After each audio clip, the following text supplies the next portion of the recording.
Hello everyone, welcome back to our channel. आज का जो हमारा वीडियो है ये है इंग्लिश के ऊपर। पेपर 1 में जो इंग्लिश वाला सेक्शन आता है उसको आपको कहाँ से पढ़ना है, कौन सी बुक यूज करनी है और कौन कौन से टॉपिक पर ध्यान देना है। चलिए तो शुरू करते हैं। सबसे पहले तो मैं आपको बता दूं आपको बुक कौन सी लेनी है। आपको बुक लेनी है नीतू सिंह की KD publication by Neetu Singh, English की वॉल्यूम 1 लेनी है। बहुत ज्यादा, ये मेरी दूसरी बुक है। पहली बुक इतनी पढ़ पढ़ के मतलब ये हालत हो गई है उसकी कि मुझे दूसरी खरीदनी पड़ी। ठीक है, तो ये वाली बुक आपको रेफर करनी है।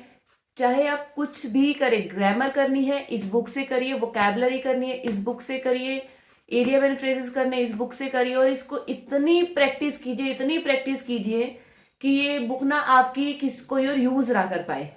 ठीक है, ऐसी हालत कर दीजिए इस बुक की। तो अब मैं आपको ना टॉपिक बता देती हूँ और एक थोड़ा थोड़ा पैटर्न समझा देती हूँ आपको। जैसे आप लोगों ने हिंदी वाली वीडियो को मेरे बहुत ज्यादा प्यार दिया है, उसी तरह से मैं आपको इसमें भी बता देती हूँ कौन कौन से टॉपिक आते हैं और आपको क्या क्या पढ़ना है। सबसे पहले तो कॉम्प्रीहेंशन आता है 5 मार्क्स का। इंग्लिश में भी कॉम्प्रीहेंशन आता है 5 मार्क्स का, हिंदी में भी कॉम्प्रीहेंशन आता है 5 मार्क्स का। सिनोनियम, एंटोनियम्स, इडियम एंड फ्रेजेस, ये 4 से 5 क्वेश्चन आपको इनके मिल ही जाएंगे। वोकैबलरी के 4 से 5 क्वेश्चन मिलते हैं। तो आप ये देखिए, सिर्फ ये 2 पोर्शन, एक आपकी वोकैबलरी और दूसरा कॉम्प्रीहेंशन, आपको 10 नंबर दे देता है अगर आपने अच्छी से तैयारी करी है।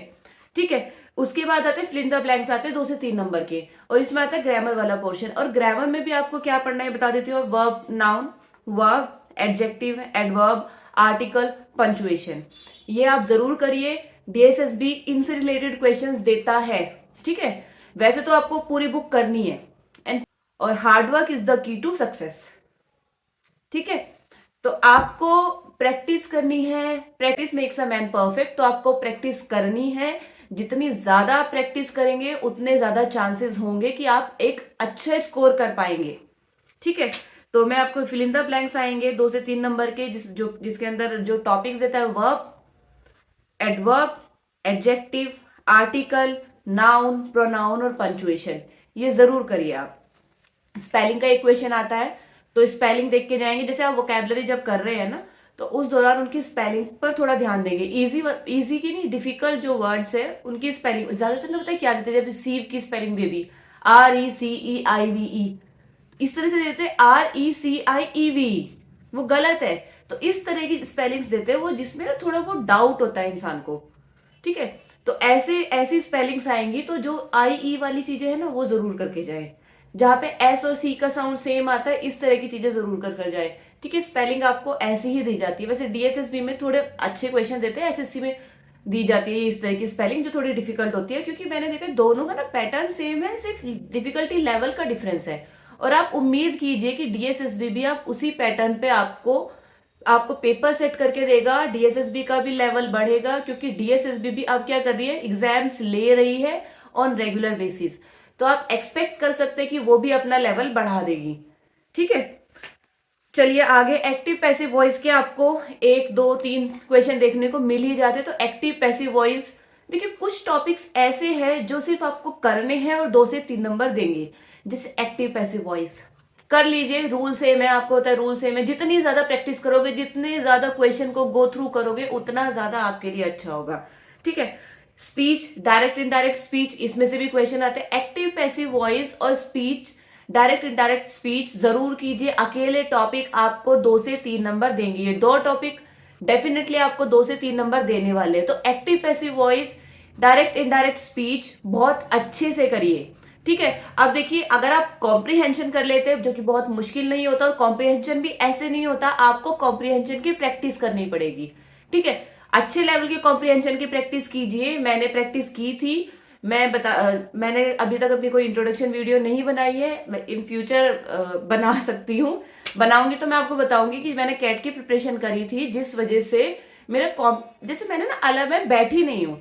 जो मेरा रहा है कि मैं बैठी नहीं हूँ, मैं ना कुछ ना कुछ करती रही। जैसे मैंने कैट की प्रिपरेशन करी, मुझे लगा भाई मेरे लेवल का तो है नहीं, बट उसमें ना मेरा काफी सारी रीजनिंग बहुत अच्छी हो गई, मेरी बहुत ज्यादा अच्छी रीजनिंग हो गई, क्योंकि उसका रीजनिंग का लेवल बहुत अच्छा होता है और मुझे मजा आता था रीजनिंग करने में। तो मैं बहुत सारे क्वेश्चंस, एक वो आती थी वर्ड पजल करके बुक आती थी, अब नहीं है मेरे पास, क्योंकि काफी टाइम हो गया। 2000 मतलब ग्रेजुएशन के टाइम पे मैंने प्रिपरेशन की थी उसकी कैट की तो बहुत टाइम हो गया। वर्ड पजल करके एक बुक आती थी, पजल की बुक आती थी एक, वो करते थे हम। सिटिंग अरेंजमेंट आती थी, उसमें बहुत मजा आता था करने में, मतलब मुझे पढ़ने में मजा आता था, उसको क्वेश्चंस करने में मजा आता। इंग्लिश में कॉम्प्रिहेंशन, क्योंकि इंग्लिश भी जो एरर वाले क्वेश्चन थे ना वो बहुत अच्छे लेवल के देते थे, और कॉम्प्रिहेंशन तो उनके इतने बड़े बड़े कॉम्प्रिहेंशन होते थे, उसको करके ये करना तो मुझे बहुत ही ज्यादा इजी लगा।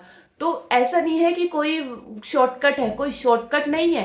अगर कोई आपसे बोलता है किसी भी चीज का कोई भी शॉर्टकट है, नहीं है। एक दो जगह काम करेगा, इवेंचुअली जो शॉर्टकट भी बनाते हैं ना लोग, वही बनाते हैं जिन्होंने पहले बहुत ज्यादा मेहनत की होती है और वो उस रास्ते को बहुत ज्यादा चल चुके होते हैं।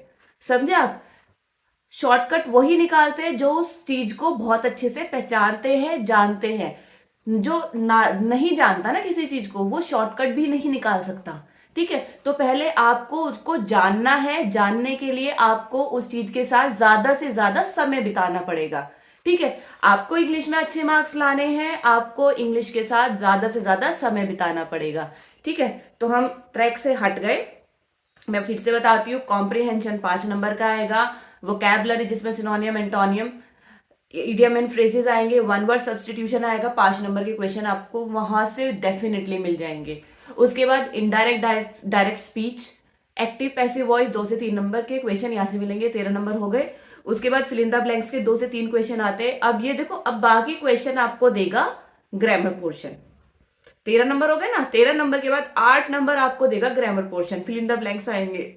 ठीक है, करेक्ट स्पेलिंग आएगा, एरर वाले क्वेश्चन आएंगे, ये सारे क्वेश्चन आएंगे ग्रामर से। अगर जितना ज्यादा आप पढ़ेंगे उतना ज्यादा आपको अच्छे से समझ आएगा और इतने ज्यादा अच्छे से एक्यूरेटली आप इन क्वेश्चंस को अटेम्प्ट कर पाएंगे।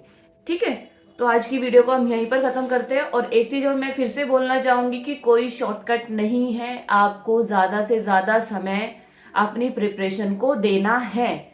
जितना ज्यादा टाइम आप देंगे उतना ज्यादा अच्छा रिजल्ट आपको मिलेगा। जितना ज्यादा आप इन्वेस्ट करेंगे उतना ज्यादा आपको रिटर्न मिलेगा। ठीक है, और कोई शॉर्टकट नहीं है, सिर्फ पढ़ना है, पढ़ना है, पढ़ना है। अगर आपको क्लियर करना है, एग्जाम क्लियर करना चाहते हो, तो ज्यादा से ज्यादा प्रैक्टिस करो, ज्यादा से ज्यादा चीजों को पढ़ो, ज्यादा से ज्यादा गो थ्रू करो, अपना सिलेबस देखो, एग्जाम पैटर्न समझो कि पेपर में है क्या। ठीक है, मैं ऐसे नहीं बोलूंगी जैसे बाकी लोग बोलते हैं कि सिर्फ ये किताब पढ़ लो हो जाएगा, ये कर लो सिर्फ हो जाएगा। नहीं होगा जब तक आप नहीं चाहोगे, जब तक आप प्रैक्टिस नहीं करोगे। जितनी ज्यादा प्रैक्टिस करोगे उतने ज्यादा चांसेस आपके बढ़ेंगे। और लक जो होता है वो किसी किसी का ही काम करता है, सबका काम नहीं करता है। जिनका करता है उनको मेहनत करने की भी बहुत ज्यादा जरूरत नहीं पड़ती। लेकिन अगर आपका आपका लक भी अच्छा नहीं है, आप मजबूर कर दो मेहनत कर करके कि आपका लक अपने आप अच्छा हो जाए और इवेंचुअली आपको एक अच्छी जॉब मिल जाए। ये मैं कोशिश करती हूँ मैं सभी के डाउट्स क्लियर करूँ, फिर भी अगर किसी का रह जाता है उसका रीजन ये होता है कि मैं खुद क्लियर नहीं हूँ। जब तक मैं क्लियर नहीं होंगी किसी चीज को लेकर, मैं आपको सजेशन नहीं दे सकती। तो मैं 2-4 लोगों से पूछती हूँ कि भाई ये चीज हो सकती है क्या, ये चीज कर सकते हैं क्या। उसके बाद में आपको सही मतलब सही सोल्यूशन के साथ, सही आंसर के साथ रिप्लाई करती हूँ। ठीक है, तो उसमें थोड़ा टाइम लग सकता है, बट मेरी कोशिश रहती है कि मैं सभी के क्वेरीज का सोल्यूशन दूं। Thank you very much.